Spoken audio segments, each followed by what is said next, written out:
మీ ప్రభుత్వంలో మీరు చంద్రబాబు నాయుడు గారు కలిసి ఏర్పాటు చేసుకున్నటువంటి ప్రభుత్వంలో మీ ప్రభుత్వంలోనేమో సుగాలి ప్రీతి గారి కిరాతక హత్య జరుగుతుంది. మీ ప్రభుత్వంలోనే ముద్దాయిలు అరెస్ట్ కాబడి కోర్టులేమో సరైన సాక్ష్యాధారాలు లేవు, డిఎన్ఏ రిపోర్ట్లు కొరిలేట్ అవ్వట్లేదని చెప్పి వాళ్ళని వదిలేస్తారు. 2019లో తర్వాత వచ్చినటువంటి ప్రభుత్వం జగన్ గారి ప్రభుత్వం ధ్వంసం చేసిందని ఇవాళ మాట్లాడతారా?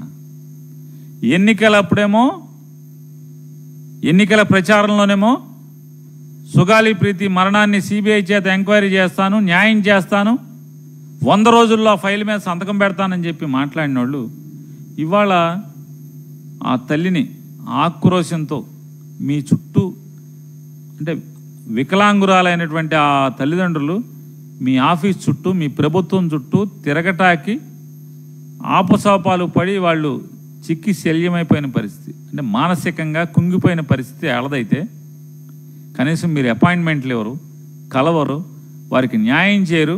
జగన్ గారు చేసిన న్యాయాన్ని మీ ఖాతాలో వేసుకునే ప్రయత్నం, దాన్ని ఏ ఇజం అంటారు పవన్ కళ్యాణ్ గారు?